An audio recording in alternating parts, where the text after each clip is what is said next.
How's it going, everybody? Welcome back to another Flock Nest. Same thing as last time. This is all complete live, talking over while I'm watching the gameplay myself. Little Boba Fett flying on a screen. And quickly, let's just rip the band-aid off. 200K. 200,000 subscribers. That is kind of crazy. Maybe not for some. I don't know how big of you are who are watching this. Maybe you might have a million. Maybe you might have 300K, 400K. Who knows? But 200K for me is a pretty big deal, given especially where I come from, my whole background with this stuff. And it also makes me feel kind of weird, because I didn't know if I fully wanted to do this. Like, this whole idea of making a Flock Nest about getting 200K, talking about the number, because numbers are so different now to me for how I used to feel about it. Hell, even my video right before this was just about, love it no matter what. So I feel kind of strange to say I'm very excited. I'm grateful, of course, but to say I'm excited isn't really, I guess, true with how I feel. From a perspective to people who don't have 200K, I know where you're coming from. I started this again in 2020, and before this, I had a lot. So before I give you, I guess, my framework, let me just tell you my background. I've been doing this since I was a kid. I first started YouTube because I met a friend in 3rd grade named Cameron, and we ran a channel together. We talked about basic things like Minecraft or Five Nights at Freddy's when it was first popular. We played fucking Gmod and Grand Theft Auto 5.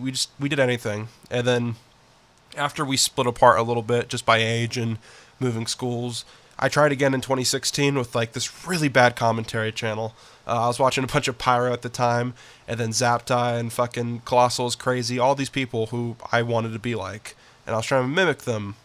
And then it came to everything with that collapsed. The old online friends of that ended up splitting off with me. I grew up, and I went into the real world for a little bit. And then in 2018, on the Dr. Skipper channel, I made some stuff time to time. A video about Rocket Raccoon, a couple like little Let's Play thingies with friends where I was like, joke videos, but nothing was serious. And I always loved it, man. Even back then, there was nothing to it. Like, I wasn't getting money or views. The highest I ever got with both channels was, on the first one was 100 subs, and the second one was 300 subs. I didn't have anything, but I just liked the idea of people wanting to listen to me or hear what I have to say, so I fell in love with the idea of wanting to be something online. So when 2020 came around, I was really scared. I was 17. I was about to turn 18 in some time. The clock was ticking to be an adult. I didn't love school, honestly. I wasn't the greatest student. I wasn't the most popular kid. I got around. Things were decent, but the places I felt always most validated was in, I guess, art discussions. I liked movies. I liked games. I've always had an opinion since I was a kid. So being able to talk somewhere where people are directly looking for me, like, people watch my videos. I'm not putting it on for anybody. If you're watching this, you're voluntarily, I can't say the fucking word, tongue-tied. You're choosing to watch this. Yeah, I'm not forcing you to watch this. You want to hear what I have to say. And that's a very powerful tool to someone who didn't have a lot of validation growing up, I guess.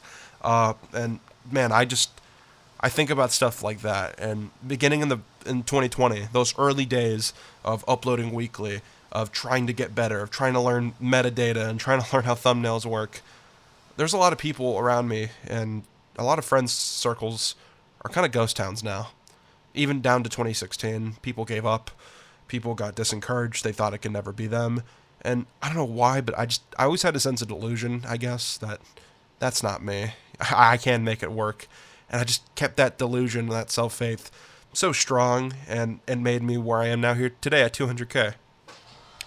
And I don't know, I think when it came to getting this reward on YouTube, the whole 200K mark of what I have now, I was trying to process what made me get here. Was it getting better and improving? Was it just great topics? And the thing I came to most is just holding on during a thunderstorm. Dude, YouTube got so rough at times. I got so demotivated. It's why I never made a 100K Flock Nest. During that 100K period when I first got that, I felt very insecure. I thought it was invalid. I invalidated it because I just didn't think it was real. I was like, oh, it's because of the icebergs or the commentary community. This is not a real sub count. This is just a reflection of chasing trends and not getting it in a genuine way. But now some of my most viewed videos are genuine videos. Two of my biggest videos are videos I actually cared about making. And now looking at 200K, there's none of that insecurity I had when getting 100K. You know, doing it twice means something, I guess. I think people could get to certain numbers just by pure luck and not seeing any progress or like liking how they get there. But to do it twice is definitely it shows that I guess I don't break, if that makes sense. Because man, this shit's depressing, especially when beginning and like starting out. I don't know.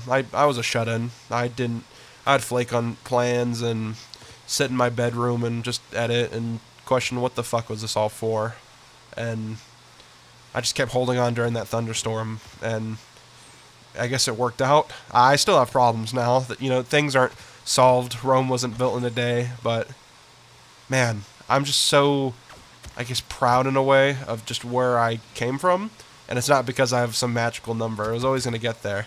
But it's more about what is behind that number. When I see 200K, I don't think about, oh, I'm fucking bigger than everyone. I'm bigger than the fucking 15K. My ego's through the roof. I just think about, like, I wouldn't have been here if I quit in 2016. I wouldn't have been here if I quit in 2020.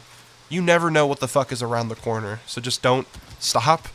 And when you get these little victories, enjoy them. Thank you so much for 200K. Thanks so much for getting me here and listening to me and watching me. Let's just see what happens in the future. And I just want to say, see you guys next time on Flock Nest. Goodbye.